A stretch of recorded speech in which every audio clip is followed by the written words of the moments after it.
Sexta-feira, 11 de agosto, 7h01 da manhã, que maravilha, né? Essas são as senhorinhas que saíram da cadeia lá, Xandão soltou, né? Elas estão ali de novo com o quê? Camiseta do Bolsonaro, como diz uma amiga minha, essas pessoas vão precisar passar por alguma avaliação psiquiátrica em algum momento, né? E não é sacanagem não, eu acho que precisa mesmo, porque olha, a lavagem cerebral foi tanta nessa galera que a galera não consegue sair da bolha, gente, não tem jeito não. Depois a gente vai passar o vídeo de novo porque sextou, né, rapaziada? Sextou. Muito bem-vindas, muito bem-vindos. Estamos começando o Desperta SL de hoje, sexta-feira, 11 de agosto, 7h02 da manhã. Muito obrigado a todo mundo que já está por aí. Hoje estamos deveras felizes, eu e Pedro Falcão, né? Não podemos falar o motivo, né, Pedro Falcão? Porque a torcida do referido time é muito grande, né? Vai ficar brava com a gente, né? A torcida é um pouco terceirizada, tem uns aqui, uns ali. É a torcida terceirizada, Inclusive a gente tem uma pessoa da equipe aqui que é da torcida terceirizada, né? Mas quem tiver uma pista do porquê, aliás, é só a gente que não ganha desses caras, né, o Pedro Falcão? A gente vai ter que falar o porquê que a gente tá feliz, né? Vamos ter que falar, Pedro Falcão? Eles aqui já disseram pra falar, o Guilherme disse que... É pra falar? Quer que fale, É pra falar? É que eu acordei, eu fui dormir ontem, né, mais cedo, porque tem que fazer o programa, né? Aliás, muito obrigado a quem já está nos acompanhando, inclusive na rede, né? Estamos com a rede formada, TVT na Grande São Paulo, Rádio Brasil Atual também na Grande São Paulo e TV Querimurê lá na Bahia. Muito obrigado. Quem tá chegando por aí, vai deixando seu comentário, vai deixando seu like. Quem tá nos acompanhando pela internet, assina o canal também. Estamos ao vivo em todos os canais do ICL, em todas as redes sociais, também no canal do Leandro Demori e também na nossa rede maravilhosa. É porque eu acordei hoje imaginando, veja só a vida do gremista, né? O gremista, só a gente não ganha do Flamengo, para começar, né? Vai lá o Cuiabá, bota 3 no Flamengo. Aí eu fui dormir ontem pensando, acordarei na sexta-feira, 11 de agosto, com a triste notícia de que teremos o Internacional e o Flamengo nas quartas de final da Libertadores. Aí eu acordo, o Flamengo tomou 3-1 do Olímpia lá no Paraguai. Então, para mim, é uma boa notícia hoje. Um beijo, sinceramente, de coração para todos os flamenguistas que estão nos acompanhando aqui, né? Não temos absolutamente nada contra o Flamengo. O negócio é que o Grêmio não ganha do Flamengo. Esse é o problema. O problema não é o Flamengo. O problema é o Grêmio. Então eu espero que o Flamengo entre numa má fase temporária, não precisa cair, não precisa acontecer nada, né? Temporária. Para que o Grêmio possa ganhar o jogo de volta da Copa do Brasil, né, Pedrinho? Essa é a opinião de Leandro Demori, tá? Eu quero que... Tu já quer outra coisa, tá bom. A do Pedro a gente não vai colocar no ar aqui para não deixar a nossa galera muito zangada, né? O torcedor do Flamengo é um torcedor zangado. Eu morei 5 anos no Rio de Janeiro, sei muito bem. Tive que torcer na final de 2 Libertadores. Torcer para o adversário, no caso, né, o Pedro Falcão? Ai, futebol é uma maravilha, né, cara? Agora, sem sacanagem, eu já fui ver jogo do Flamengo, inclusive no Maracanã. Eu vi a montagem desse timaço do Flamengo, aliás. Eu vi um jogo Flamengo e Corinthians, quando o Flamengo tava montando esse timaço, tava indo o Vini Júnior. Vi o Vini Júnior jogar no estádio, viu, Pedro Falcão? Já vi. Esse é gênio, né? Esse é gênio. Vini Júnior, Arrascaeta e Bruno Henrique, pra mim, são os caras desse time assim. Gosto muito do Everton Ribeiro também, mas o Bruno Henrique e o Arrascaeta, pra mim, não tem. Eu não gosto do Gabigol, por quê? O Gabigol é o típico jogador que só gosta o torcedor do time onde ele tá jogando, né? Porque ele é mala, só por isso. Mas joga pra caramba também. Agora, é bom também, né, variar um pouquinho, né? Não ia o Flamengo chegar de novo numa final de Libertadores, gente, não dá, né? Deixa pros outros um pouquinho também. Agora a gente tem que ter esperança, quem é que vai eliminar o Inter, o Pedro Falcão? Fluminense? Quem que o Inter pega agora? O Bolívar, lá em La Paz, na altitude, né? Tinha que pegar um dia assim que ninguém consegue respirar, dar uns 4-0 pra depois fazer o jogo de volta aqui, né? Tá sem esperança, né, Pedro Falcão? Não, eu tô só com um pouquinho de receio. Receio. Tem outro nome que a gente não pode falar no ar. Depois das 7h30 pode falar o nome do receio do Pedro Falcão. Gente, muito obrigado para todo mundo que está nos acompanhando. Este é o Desperta SL, para você que está chegando agora, não sabe que programa é esse? Que programa é esse? Quem é essa pessoa que está falando? Eu sou o Leandro Demori e este é o Desperta SL. A gente vai ao ar todos os dias das 7 às 8 da manhã. Então, nos acompanhem. Aliás, essa semana fizemos audiências históricas aí, né? Ontem a gente teve aí 14, 15 mil pessoas nos acompanhando. Anteontem tivemos 17, 18 mil pessoas, né? No ao vivo, né? O que para a internet, não só brasileira, internet mundial, para programas noticiosos, é muita gente. Aliás, o ICL tem batido o primeiro lugar na audiência nas redes sociais aí em canais de notícia já há um bom tempo, né? Passando a CNN já nem vê mais. Nem sei mais onde é que tá a CNN. Agora briga com a Jovem Pan. Vocês sabem que a Jovem Pan ainda tem muita audiência, né?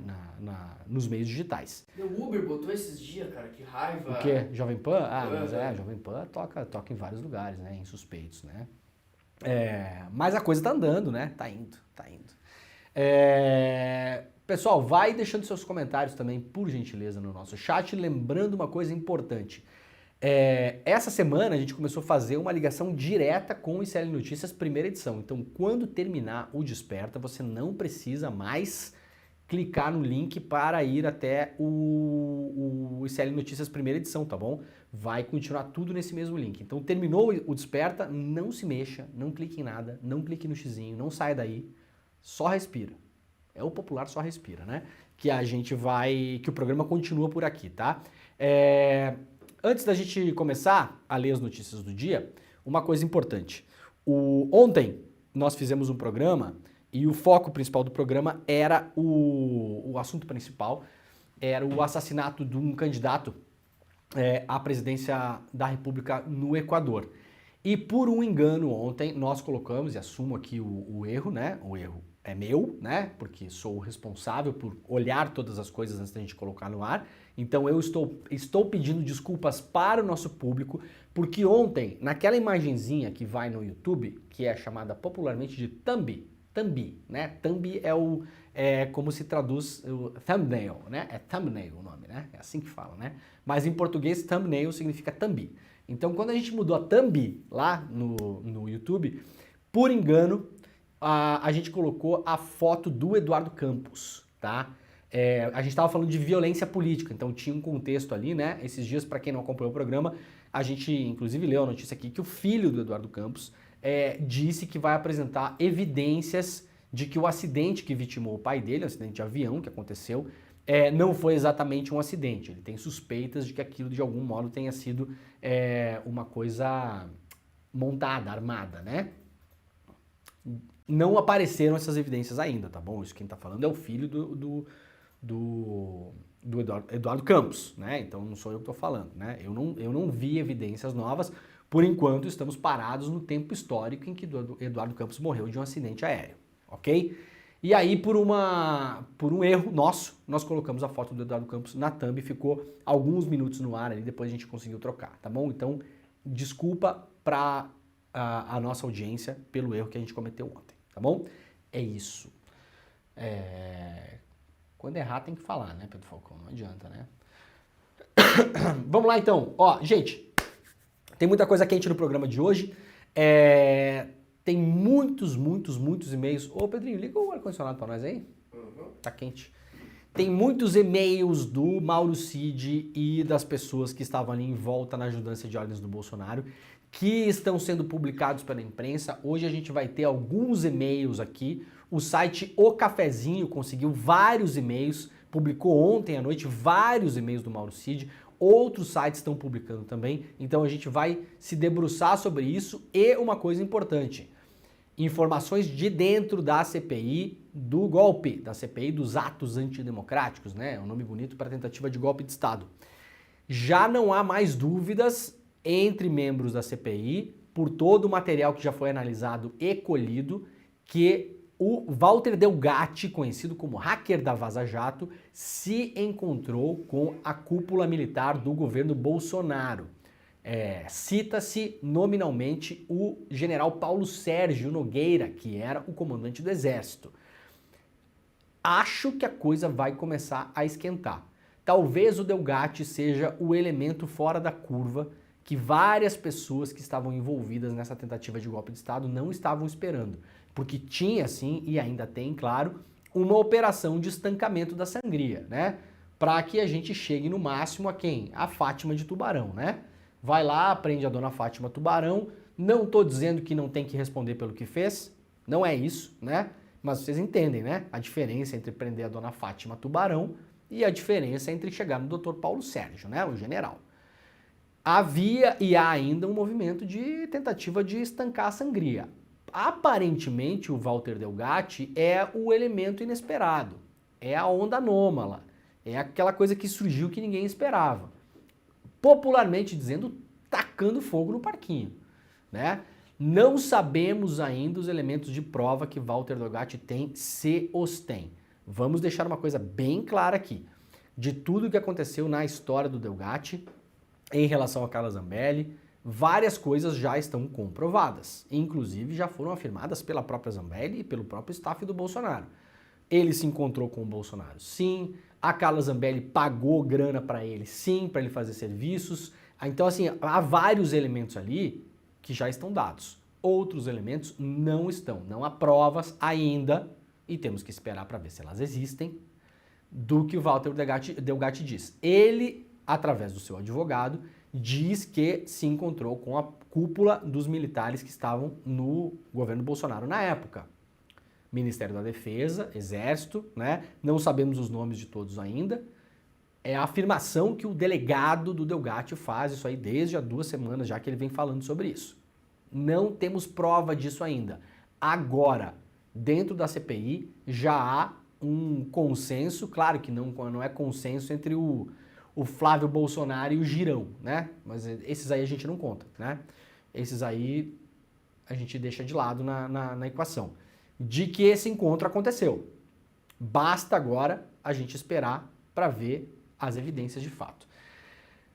Tá bom? A gente já vai para esse assunto, fica por aí. Antes de mais nada, a primeira mulher negra no TSE toma posse como ministra substituta. Eu tinha deixado essa notícia aberta aqui desde o dia 8 de agosto para dar. Aí veio prisão do Silvinei, veio isso, veio aquilo. Eu deixei um monte de aba aberta aqui, um monte de coisa que é importante a gente registrar. Então o programa de hoje também vai tratar de algumas coisas que passaram essa semana e que ficaram meio pelo lado das notícias principais, das mais polêmicas, das mais bombásticas, mas que são importantes a gente falar aqui também, que é importante de vocês conhecerem. Então, Edilene Lobo defendeu a importância da ocupação de espaços de poder por mulheres, né? Reportagem lá da Folha de São Paulo, assinada pela Constança Rezende e pelo Ricardo Coletta. A advogada Edilene Lobo foi empossada na terça-feira no cargo de ministra substituta do TSE, tornando-se a primeira mulher negra da história do tribunal. Mas não tem racismo estrutural, não tem nada disso, todo mundo tem direito a tudo, é meritocracia, é só fazer o concurso, é só chegar lá, né? Dizem as pessoas por aí, né? Então, tanto é assim que é a primeira, né? 2023, né? 2023, exatamente. Ela assumiu a vaga aberta pelo ministro André Ramos Tavares, que passou para uma vaga de titular no tribunal.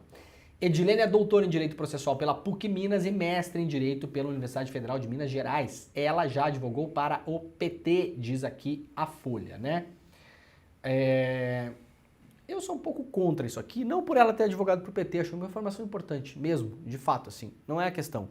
Se a pessoa já foi advogada, ela já deve ter advogado para 4 centenas de pessoas, e partidos ou coligações ou não sei o quê, né? Então, fica uma coisa meio direcionada, tá? Eu acho esquisito. Eventualmente teria que pegar, então, o currículo dela e mostrar para quem mais ela advogou. Senão fica uma coisa jogada assim.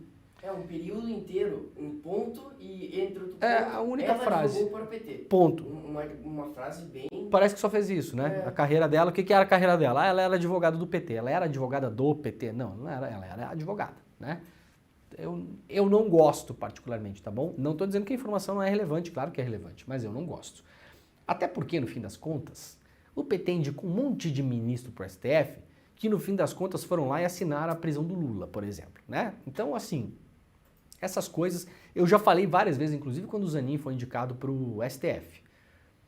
Ministro de Supremo, esses ministros de cortes superiores... não fica pagando pedágio muito tempo não, tá, gente? Alguns nem pagam. Não tô dizendo que a Edilene vai pagar, não é isso que eu tô falando. Tô falando do Zanin, né? Que as pessoas tinham expectativa que o Zanin ia fazer isso, aquilo. Não é assim que funciona não, tá? Olha a história aí do Fachin, olha a história do Fux, olha a história do Toffoli, do Barroso. Todos indicados pelo PT, todos durante 5 anos da Lava Jato condescenderam com tudo que Moro e Deltan fizeram. Então a coisa não anda bem assim. as coisas não são automáticas, até porque, pensa você aí, que está nos assistindo, se você amanhã se tornasse ministro do Supremo Tribunal Federal, isso significa o quê? Um emprego vitalício, né?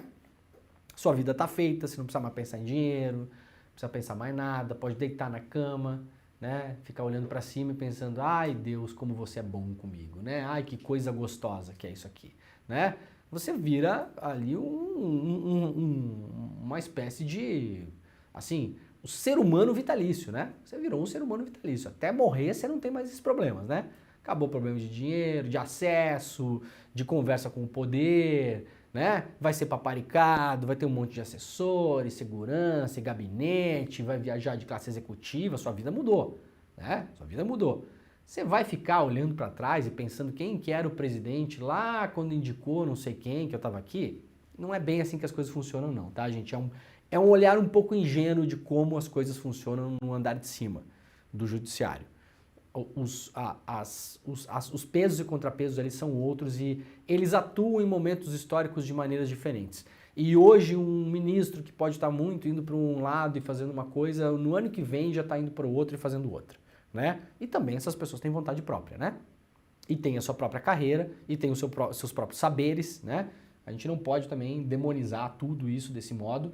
Quem demonizou absolutamente as instituições, a política, o judiciário, dizendo que nada prestava e tinha que colocar alguma coisa no lugar, foi a extrema-direita, a gente viu no que é que deu. Então a gente tem que também se ligar na hora de fazer essas análises com crítica, com veemência, mas a gente tem que preservar a institucionalidade da coisa ali e não imaginar que tudo é horrível, tudo é corrompido, tudo é podre, tudo é troca de favores. Se a gente jogar esse jogo, gente, esse jogo é perigoso, tá? Quem jogou esse jogo foi os jovenzinhos lá, que eu não falo mais a sigla, porque já estão sumidos, né? E estão indo em universidade catar briga para tomar soco na cara, né? Aqueles jovenzinhos lá, isso é coisa dessa galera, né?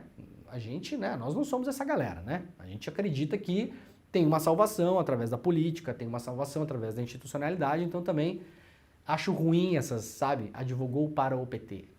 Para quê? Sei lá, acho que pode colocar, mas advogou para mais quem, né?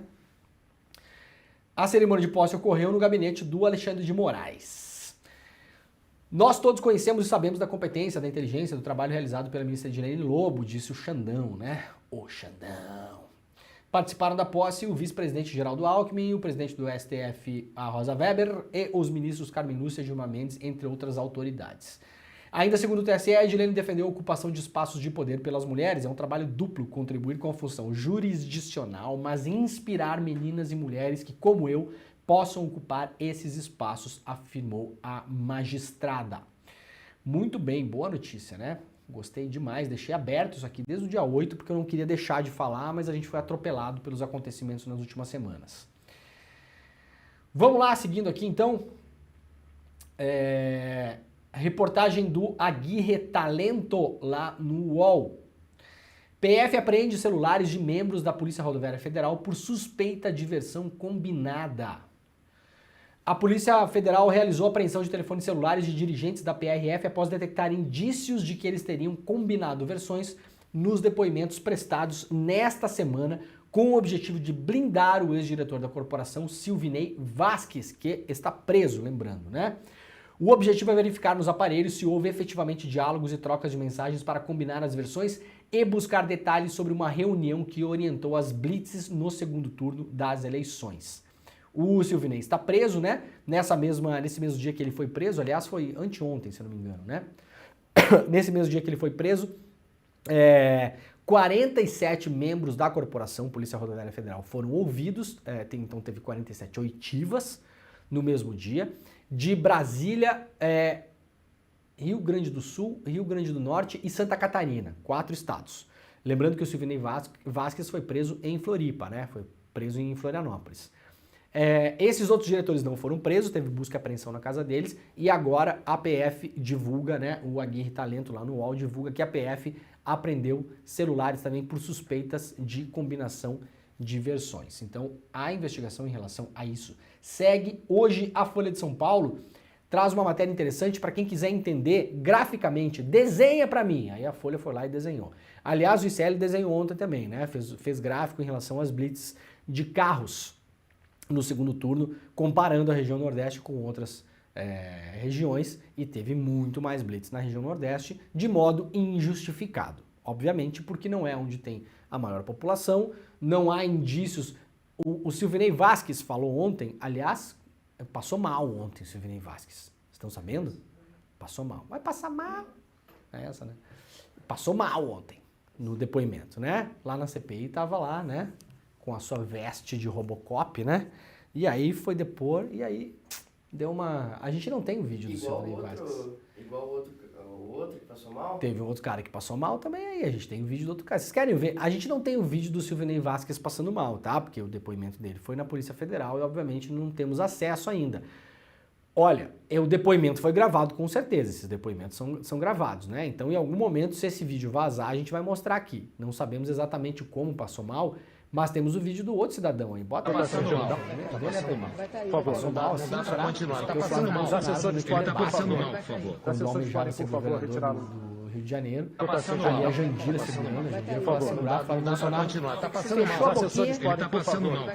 Os assessores podem, foi desmaiar, deu teto preto aquele, né? Tá passando teto mal. preto, foi baixando, sabe? Quando vai baixando o teto preto, vai baixando. Tá passando mal. Os assessores podem, por favor. Esse não temos o Silvinei, não sabemos se foi assim. Tá passando mal. Mas a gente quis trazer essa memória Por favor, histórica. não dá pra continuar. Tá passando mal. Os assessores podem, por favor.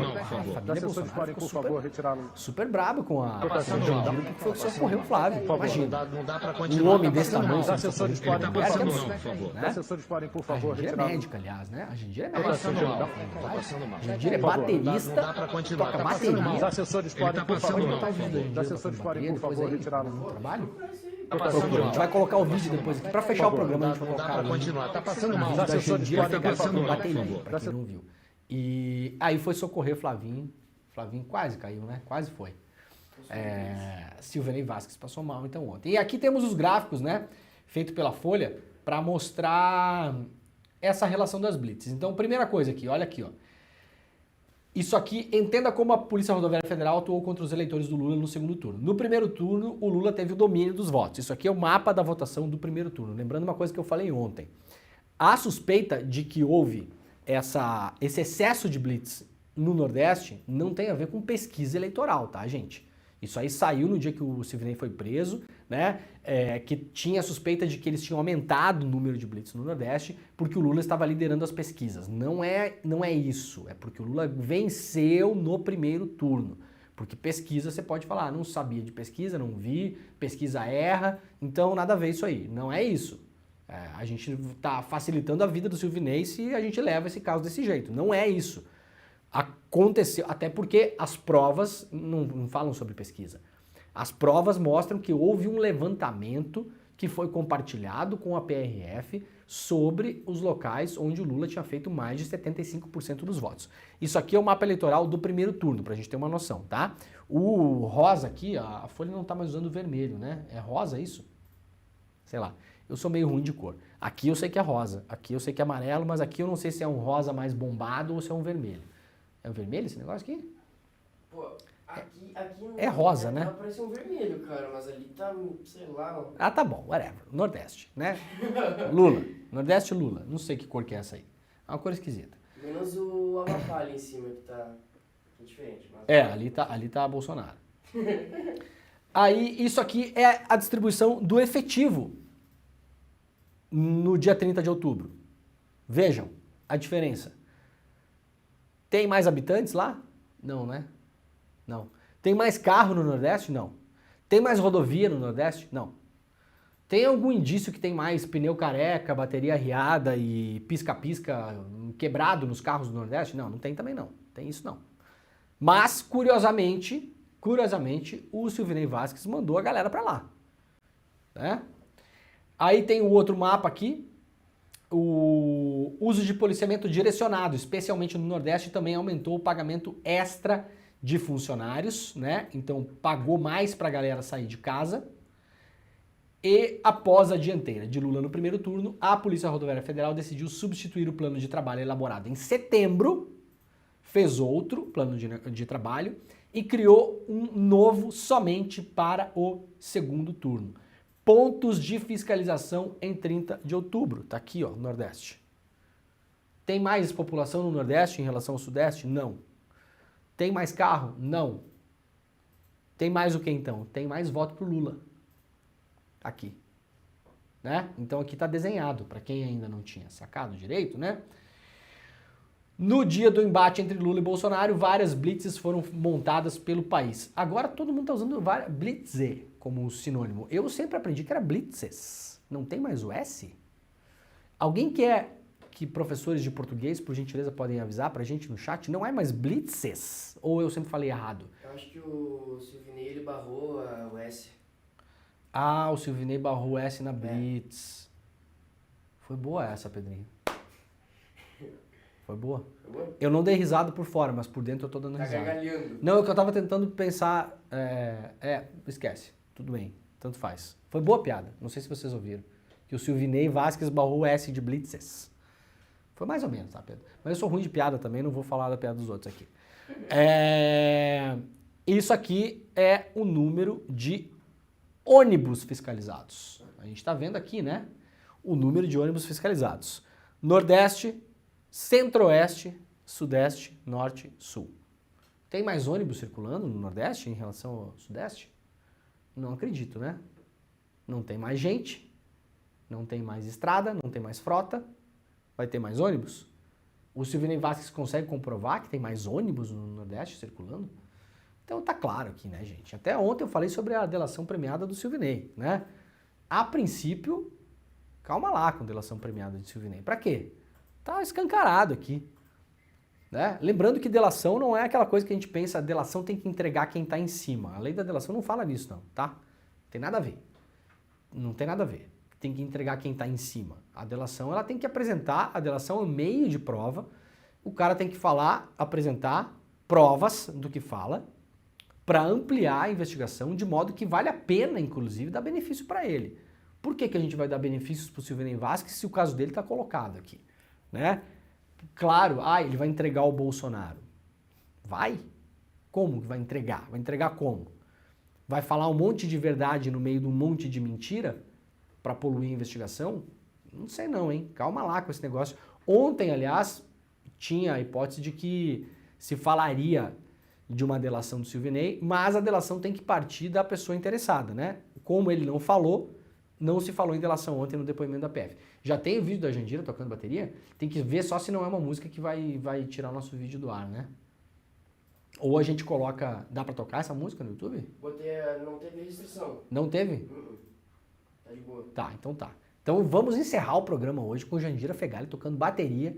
Já tivemos as senhorinhas comemorando lá, né? Que saíram da cadeia. Tem que comemorar mesmo, ficar preso é horrível, né? Já tivemos Flávio Bolsonaro desmaiando e agora no final a gente vai ter Jandira Fegali tocando bateria. Então fiquem por aí. Silvinei passa mal em depoimento à Polícia Federal e precisa de atendimento médico, diz aqui a Carta Capital. O ex-diretor-geral da Polícia Rodoviária Federal, Silvinei Vasquez, passou mal durante o depoimento prestado à Polícia Federal. Nesta quinta-feira ele teve uma alteração de pressão e precisou de atendimento médico. É isso, né?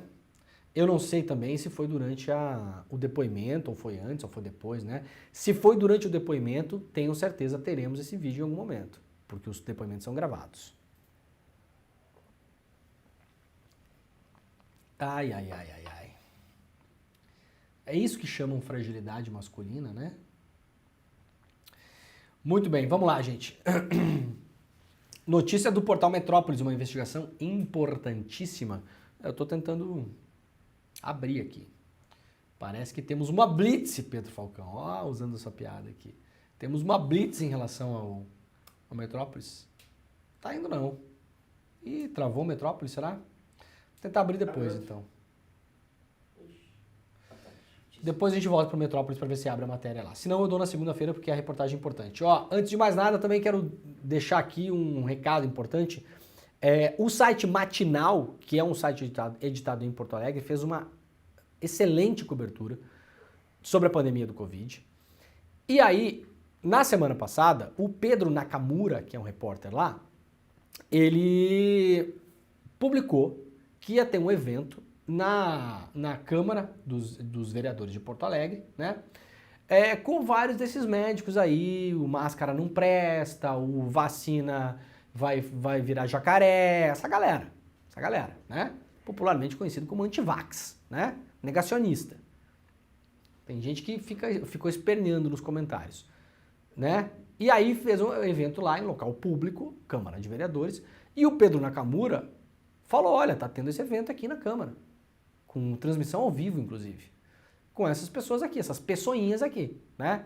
Gente, depois de passar a pandemia, 700 mil mortos, cara, por que essa gente ainda... Sério, eu entendo que é uma questão eleitoral, é a disputa do mercado de votos, tem muita gente que acredita nisso, tem eleição no ano que vem, a referida vereadora aqui, Fernanda Bart, vai querer concorrer de novo, imagino, então já tá garantindo ali os seus votinhos com essa galera.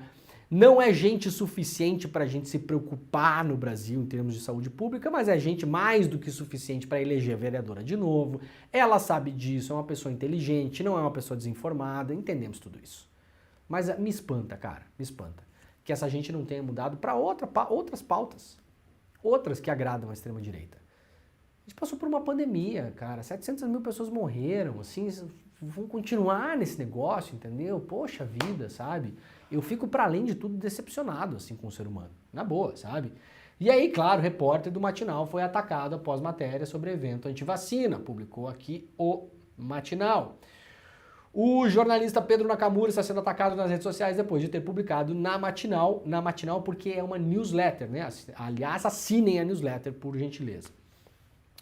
2 reportagens sobre o evento antivacina promovido na Câmara de Vereadores de Porto Alegre. O seminário reuniu no dia 3 de agosto médicos e ativistas ligados ao movimento antivacina da Europa e dos Estados Unidos.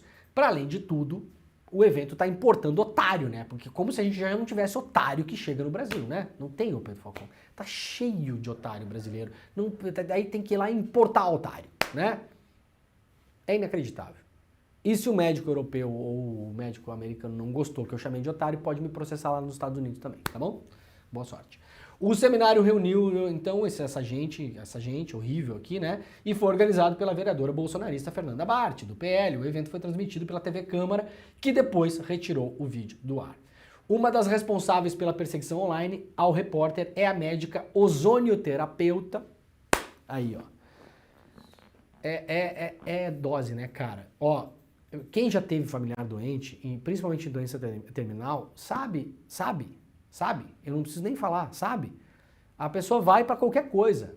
Eu já tive casos na família, 2 casos, que as pessoas, entendeu? Quando vê, tá lá comprando cogumelo do sol. Tá lá comprando os troços, entendeu, cara? Tá lá fazendo ozonioterapia. Tá lá tomando cloroquina. A pessoa tá no fim da vida. E aí essa gente aproveita, vai em cima, vamos lá, é isso aí mesmo. Gente, isso aqui é o mais,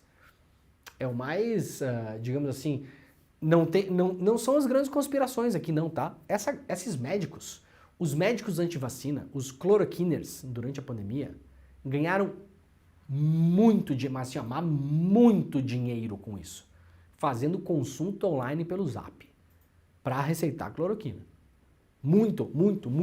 Teve gente que enriqueceu para um caramba durante a pandemia com esse negócio. Isso aqui é um negócio. Isso aqui é um negócio, tá bom? Tem a galera das grandes conspirações, da Big Pharma, não sei o quê. Isso é tudo frufru.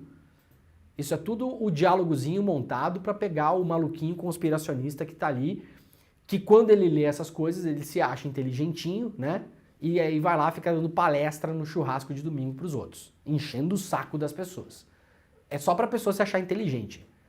Mas no fim das contas, quem tá promovendo essas coisas aqui, os médicos no geral, que promoveram durante a pandemia, e não tô falando especificamente aqui da Marília Emília Gadelha Serra, não estou falando da senhora, ganharam dinheiro pra caramba com esse negócio, tá bom?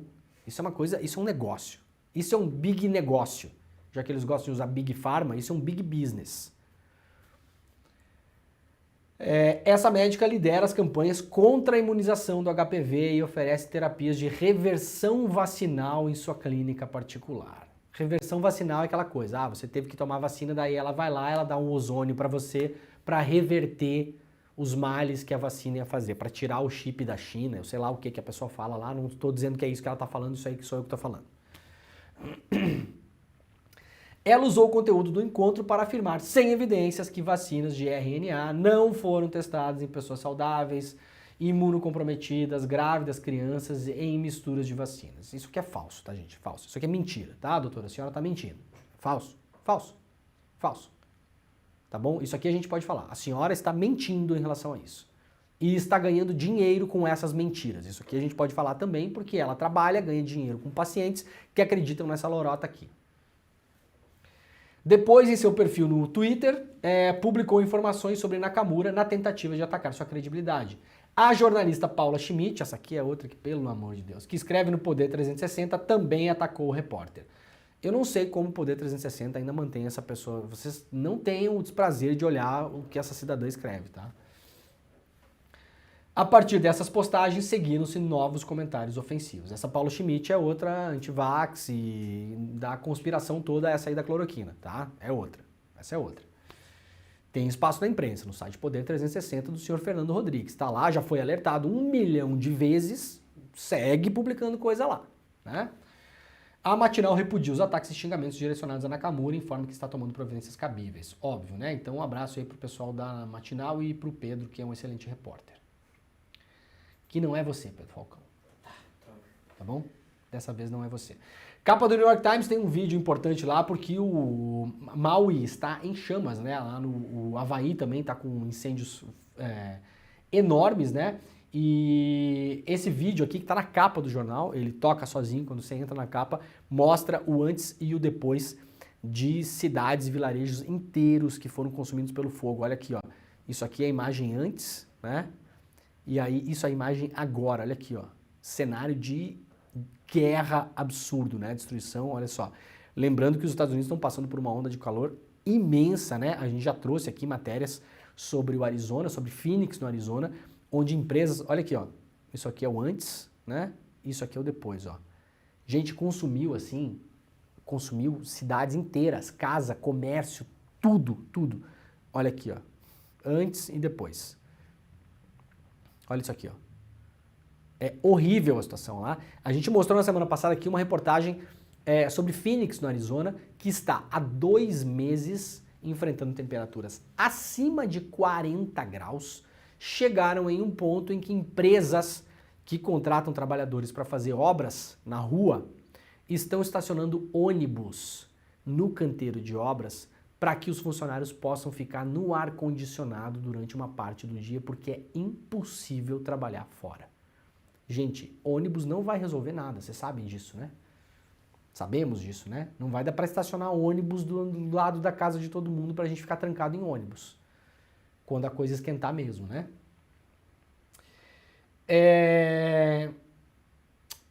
Vamos lá então, este aqui é o senhor, o general Paulo Sérgio Nogueira de Oliveira, né? Reportagem trazida ontem pelo site O Cafezinho. CPMI já tem elementos que confirmam que Walter Delgatti se encontrou com o ex-ministro da Defesa. Segundo informações de membros da Comissão Parlamentar Mista de Inquérito sobre o 8 de janeiro, parlamentares já possuem elementos suficientes para afirmar que o hacker Walter Delgatti Neto se encontrou com o general Paulo Sérgio Nogueira, ex-ministro da Defesa do governo Bolsonaro. As apurações dos parlamentares dão conta de que Walter teria feito a versão final do documento com questionamentos ao TSE sobre o funcionamento das urnas eletrônicas em conjunto com o general. O que o Walter Delgatti vem falando é que ele se encontrou com generais e militares do Ministério da Defesa. Isso através do advogado dele. Agora o Cafezinho traz essa nova informação de que o Delgatti teria se encontrado pessoalmente com o Paulo Sérgio Nogueira, que era o comandante do Exército na época do Bolsonaro. Há também, segundo o Cafezinho aqui, uma grande expectativa em relação à delação premiada do Delgatti, que está em andamento na PGR. Por isso, a CPMI está adiando a convocação de Delgatti, que deverá ser realizada apenas quando a delação e os fatos narrados por ele forem confirmados com provas. A CPMI, inclusive, já tem um requerimento pronto para solicitar acesso à delação do Delgatti, caso de fato ela seja feita e aceita, né? Precisa ser feita e precisa ser aceita. Além disso, não há, né? Tá invertido ali. Não há apenas uma suspeita, mas também indícios de que Delgatti não se encontrou apenas com Paulo Sérgio, mas também com militares do alto comando das Forças Armadas, o que tornaria a situação ainda mais grave. Isso aqui, pra gente lembrar, é o tal do relatório que foi apresentado no dia 10/11 do ano de 2022. Relatório das Forças Armadas não exclui... Olha só, primeiro as Forças Armadas foram lá fazer um relatório sobre as urnas e sobre a eleição. Quem se importa? Senhores, quem são vocês para fazer isso? Né? Quem são vocês? Qual autoridade que vocês acham que a sociedade civil dá para os senhores dizer se a eleição está valendo ou não está valendo? Se tem fraude ou não tem fraude? Nenhuma, zero. Eu, por exemplo, zero. Estou zero preocupado com a opinião sobre das Forças Armadas sobre as urnas. Zero. Zero. Zero. Não é esse o trabalho de vocês, para início de conversa. Tá? Foram lá se meter por quê? Porque tinha um governo que era favorável a esse tipo de coisa, né? O governo Bolsonaro. Aí, fizeram um relatório. Encontraram alguma coisa no relatório, Pedro Falcão? Não encontraram nada, né? Nada. Deve ter procurado muito. Ah, devem ter procurado bastante. Muito eles devem ter procurado. Aí, isso aqui é notícia publicada. Olha a gravidade disso aqui, tá? As coisas passaram nos últimos 2 anos, parece que passou tudo em um mês, né? E por outro lado, parece que passou tudo em 40 anos. Isso aqui foi publicado no site oficial do Ministério da Defesa. Os caras foram lá, fizeram um relatório sobre as urnas e não encontraram nada. Ou seja, não há indícios de que tem fraude. Esse é o resultado, né? Vejam como o Ministério da Defesa publicou o resultado no próprio site. Relatório das Forças Armadas não exclui a possibilidade de fraude ou inconsistências nas urnas eletrônicas.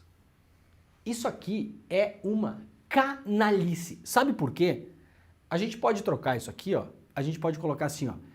Relatório das Forças Armadas não exclui a possibilidade de fraude ou inconsistência no aplicativo do Itaú. Relatório das Forças Armadas não exclui a possibilidade de fraude ou inconsistência no software que gerencia a minha televisão da LG aqui. Relatório das Forças Armadas não exclui a possibilidade de fraude ou inconsistência no que, Pedro Falcão? No sistema de ABS do carro.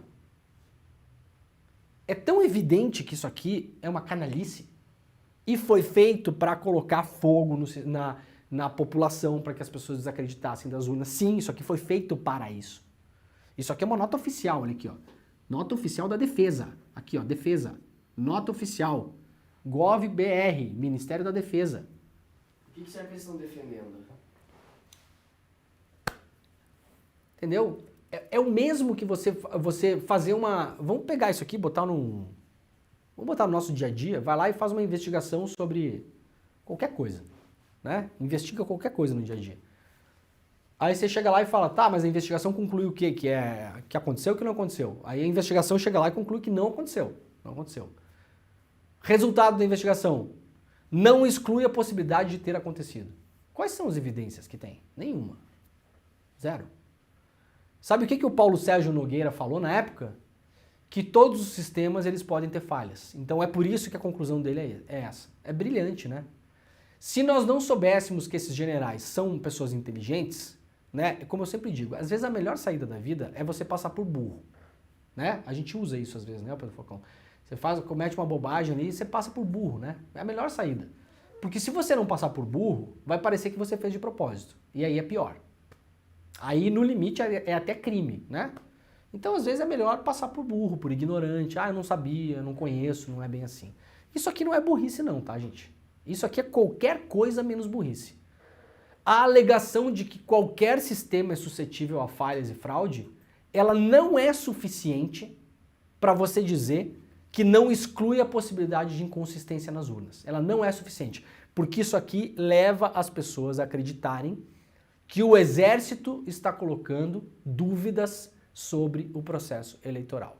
Se o senhor Paulo Sérgio se encontrou com o Walter Delgatti, a coisa vai ficar feia. E aí nem o Múcio, que é o atual ministro da Defesa, vai conseguir esconder, porque também, quando pode, tenta passar um paninho para cá, um paninho para lá, né? A gente tem visto esse movimento desde o começo do governo, aliás. Isso aqui, a coisa vai ficar feia mesmo. E possivelmente o Walter Delgatti é o elemento que ninguém esperava. Essa é a grande questão. De novo, a gente tem que ver as provas que o Delgatti vai trazer. Só a palavra dele ou de qualquer pessoa, não tem nada a ver com ele, só a palavra dele em juízo, como delator, como testemunha, seja lá como for, não tem valor. A palavra de delator não tem valor de prova por si. Ele precisa colocar evidências de que as coisas aconteceram. Como é que o Delgatti vai provar que ele se encontrou com o Paulo Sérgio? Não sabemos. Como é que ele vai provar que no referido encontro foi discutido esse assunto? Não sabemos. Como é que ele vai provar que no referido encontro ele ajudou o senhor Paulo Sérgio a produzir esta porcaria de relatório aqui? Não sabemos. Mas, se houver indícios, a coisa vai ficar feia para os generais. O senhor ministro da Defesa, o senhor Múcio, né, pediu para os parlamentares governistas pegarem leve com o Mauro Cid na CPMI, né? Vem trabalhando bastante o Múcio, né? No dia 11 do mês passado, a Comissão Parlamentar de Inquérito do 8 de janeiro recebeu o controverso tenente-coronel Mauro Cid, que era o ajudante de ordens do Bolsonaro. No mesmo dia em que o tenente-coronel estava na CPMI, o ministro da Defesa, José Múcio, também esteve pelos corredores do parlamento, embora afirme que esteve lá para se reunir com o presidente do Senado, o ministro teria outra agenda. Segundo fontes da base do governo federal, no Congresso Nacional, Múcio teria se reunido com alguns parlamentares da base pedindo para que pegassem leve com o militar bolsonarista e que não fossem tão incisivos com ele. O pedido revoltou alguns parlamentares que, embora pessoalmente concordassem com o ministro, não gostaram nem um pouco da postura dele. Concorda por quê? Pegar leve? Quem que concorda com pegar leve? Espero que seja bolsonarista, né? Hoje a gente tá ficando todo mundo louco aqui. Concorda com o quê? Pegar leve por quê?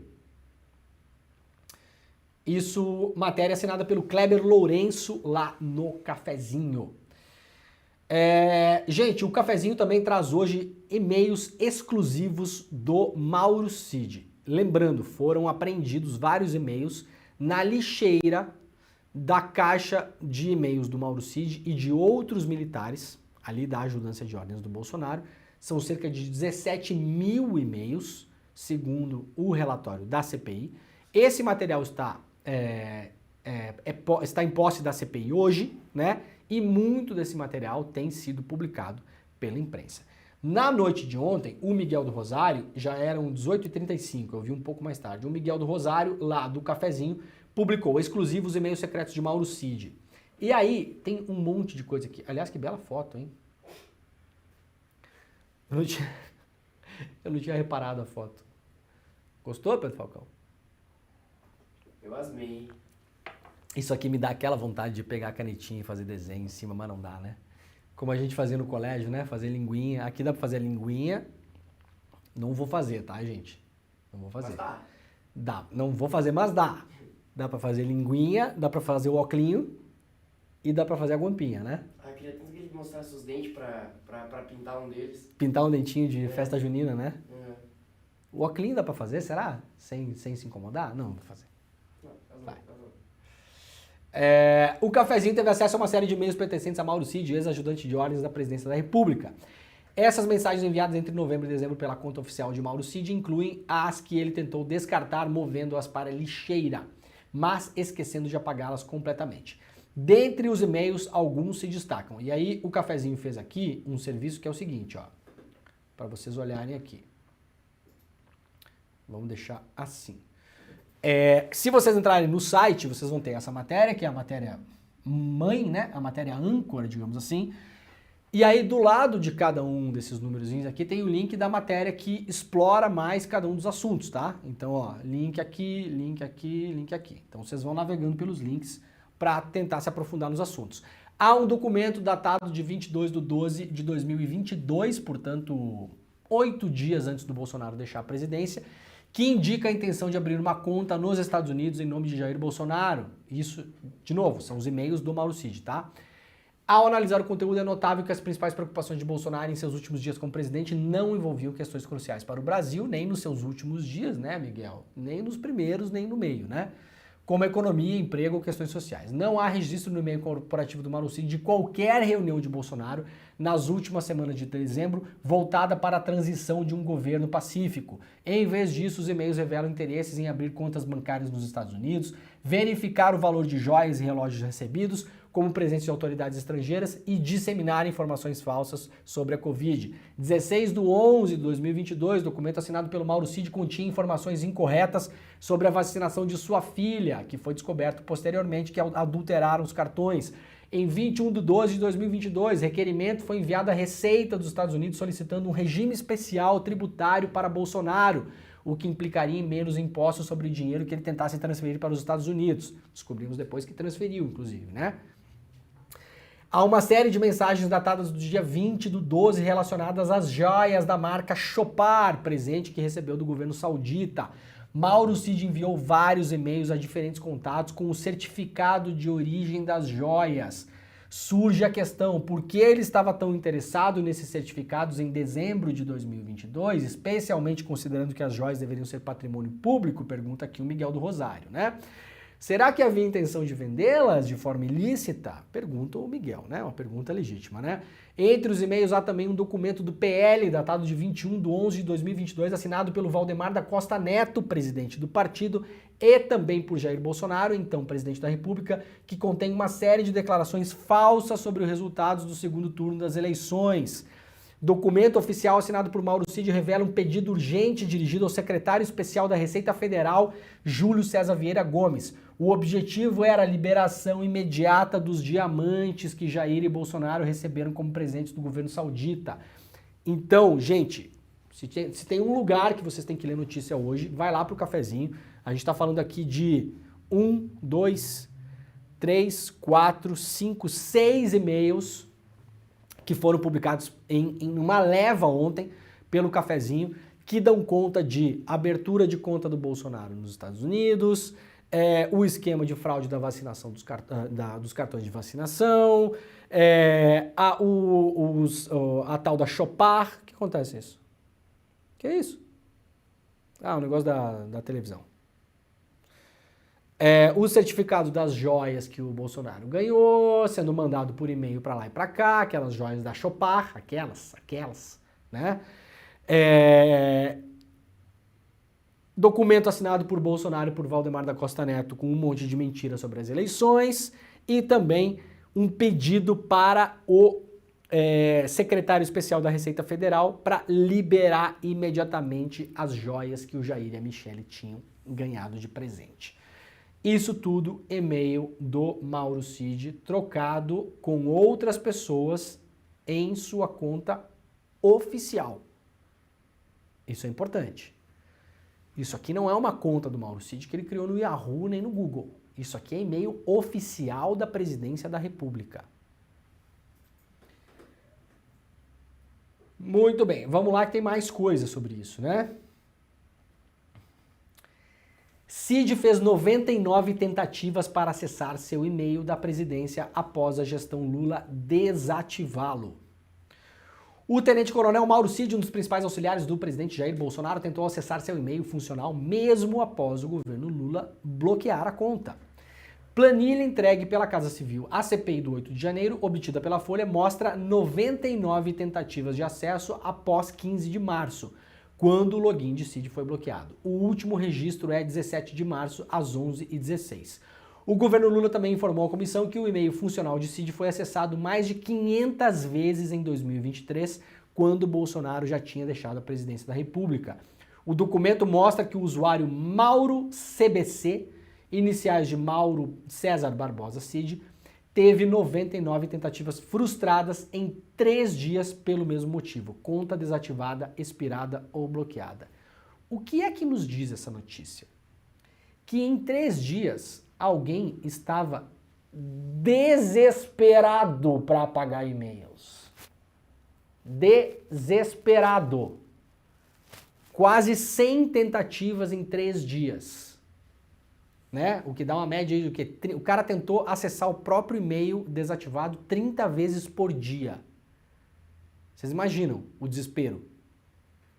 Ali o dia inteiro aqui, ó. tentando mudar a senha, tentando colocar isso, tentando aquilo, e acessa, né? Matéria publicada pela Folha hoje lá. Gente, um vídeo saiu na... Não é isso que eu ia mostrar aqui. Não é isso. Vamos fazer o seguinte, a gente vai se despedir da rede, vai dar rapidamente uma notícia. Gente, o Metrópolis não tá abrindo para mim hoje aqui. Será que o site está fora do ar ou estamos com um problema na internet? Não sabemos. Eu vou deixar para segunda-feira porque é importante. O Guilherme Amado publicou lá no Metrópolis que o Campos Neto teve uma reunião secreta com o Bolsonaro. Não tá abrindo mesmo. Vamos esperar. O meu tá abrindo. Tá abrindo? Então deve ser problema aqui. Teve uma reunião secreta com o Bolsonaro 2 horas antes de uma reunião do Copom, onde ele aumentou os juros. Banco Central independente é isso, né? Vou tirar esse vermelhão daqui, senão vão achar que a gente está fazendo campanha política, né, ô Pedro Falcão? Vamos botar aqui, ó. Pro Flamengo que não é. Não é pro Flamengo, tá? Não é. Vou fazer isso na segunda-feira. Antes de mais nada, a gente vai desfazer a nossa rede. Muito obrigado quem nos acompanhou pela TVT, pela Rádio Brasil Atual e também pela TV Quilimurê, lá na Bahia. Sextou. Bom final de semana e um beijo pra vocês. Ó, a gente vai terminar hoje o programa em alto astral, né? Porque merecemos, porque eu mereci, né, Pedro Falcão? Hoje o programa tá cheio de memes que só quem conhece vai saber.